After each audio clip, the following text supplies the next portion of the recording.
నమస్తే, మీరు చూస్తున్న డిఎంపీ టీవీ. నేను మీ సాయి కిరణ్. ఈరోజు వార్తాంశాలు. జగిత్యాల జిల్లా ధర్మపురి మండలం జైనా గ్రామంలో మరుగుదొడ్ల నిర్మాణానికి సంబంధించి చెక్కులను పంపిణీ చేయడం లేదని గ్రామస్తులు గ్రామ పంచాయతీ వద్ద ఆందోళన చేపట్టారు. జగిత్యాల జిల్లా ధర్మపురి మండలం జైనా గ్రామంలో మరుగుదొడ్ల నిర్మాణంకు సంబంధించిన చెక్కులు మంజూరైనా ఇవ్వకపోవడంపై గ్రామస్తులు గ్రామ పంచాయతీ ఎదుట ఆందోళన చేపట్టారు. లబ్ధిదారులు రోడ్డుపై బైఠాయించి గ్రామ పంచాయతీ తీరుపై నిరసన తెలుపుతూ ధర్నా రాస్తారోకో నిర్వహించారు. 146 మందికి కానీ వీళ్ళు ఓన్లీ 50 మంది అని చెప్తారు. మరి ఇది ఏంది అర్థం కాదు.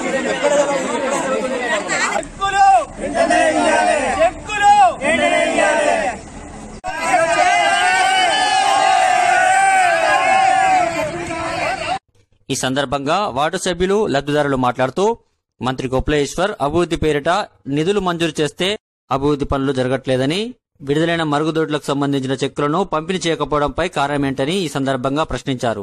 అధికారుల చొరవతో సత్వరమే పరిష్కారం చేపట్టాలని ఈ సందర్భంగా కోరారు.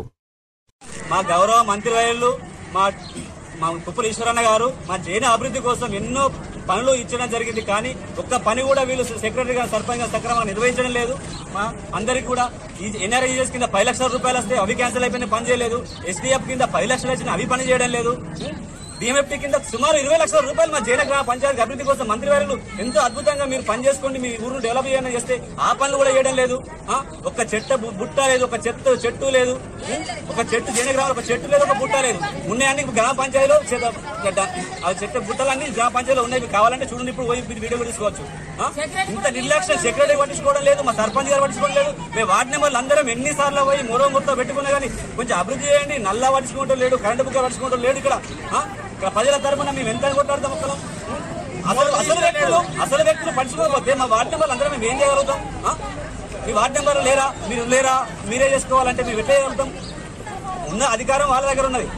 సెక్రటరీ ఏదన్నా ఏ సమస్య ఉన్నా ఎంతనే స్పందించి చేయాలి. కానీ అతను కూడా ఎప్పుడో గంటకు వస్తాడు, ఎప్పుడు వచ్చేది కూడా తెలియదు, అందుబాటులో ఉండడు. మా సర్పంచ్ గారు కూడా ఎక్కడ ఉంటాడో అందుబాటులో మాకు ఇప్పుడు ఒక గ్రామ సభ లేదు. ఇప్పటికి 8 నెలల నుండి ఒక గ్రామ సభ లేదు, ఓ బాడీ మీటింగ్ లేదు.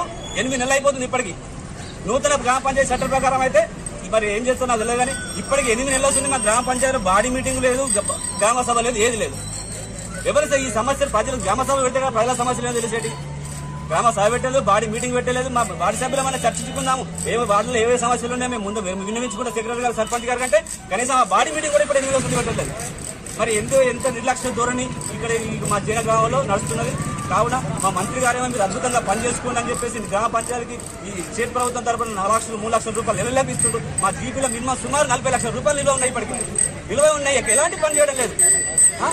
దీనికి ఎవరు సమాధానం చెప్తారు? సెక్రటరీ గారు చెప్తారా, ఎంపీ గారు? మరి అందరూ వచ్చి దీనికి మాకు సమాధానం చెప్పాలి. మా మంత్రి వారిలో అయితే అద్భుతంగా మా ఊరికి సుమారుగా డిఎంఎఫ్టీ, ఎస్డీఎఫ్, ఎన్ఆర్జీ చేసుకుంటా సుమారుగా 60-70 లక్షల రూపాయలు మా జైనకి ఇస్తే ఇప్పుడు ఒక పని కూడా చేయట్లేదు.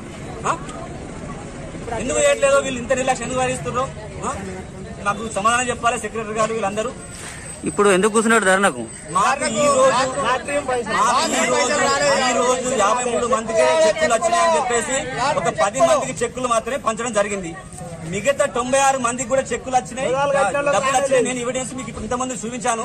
93 మందికి సెకండ్ విడతలు వచ్చినాయి. ఇప్పుడు 53 మంది అనేది థర్డ్ విడత. సెకండ్ విడత లిస్ట్ మొత్తం టోటల్ పక్క పెట్టేసి రాలే అని చెప్పేసి 50 మందికి వచ్చని చెప్పేసి అవి కూడా 10 మందికే ఇచ్చారు. ఇంకా 40 వాళ్ళకి కావాల్సిన వారికే ఇచ్చారు. మిగతా వాళ్ళందరినీ ఇంకా 40 మంది చెక్కులు వాళ్ళ దగ్గరనే ఉంచుకోరు. ఈ 93 మంది చెక్కులు అయితే మొత్తానికే రాలేదు, వచ్చినాక చూస్తాం రాలేదని చెప్తారు. ఈ 93 మంది లిస్టు ఇప్పుడు మీకు చూపిస్తాను, కావాలంటే తీసుకొని. 93 మంది లిస్టు ఆల్రెడీ 50 మంది కన్నా ముందే వచ్చింది. కానీ ఈ డబ్బులను మరి వాళ్ళు ఏం చేస్తారు? సుమారు 93 మంది అంటే సుమారుగా 11 లక్షల చిల్లర రూపాయలు. మరి వీళ్ళు ఏం చేయదలుచుకోరు? సెక్రటరీ గారు, సర్పంచ్ గారు ఇద్దరు కలిసి మాకు సమాధానం చెప్పాలి. మా లబ్ధాలందరికీ బేషరతుగా ఇక్కడ మాకు చెక్కులు డిస్పోజ్ కావాలి. ఈరోజు మాకు ఎంపీ గారు సమాధానం చెప్పాలి. ఇక్కడికి వచ్చి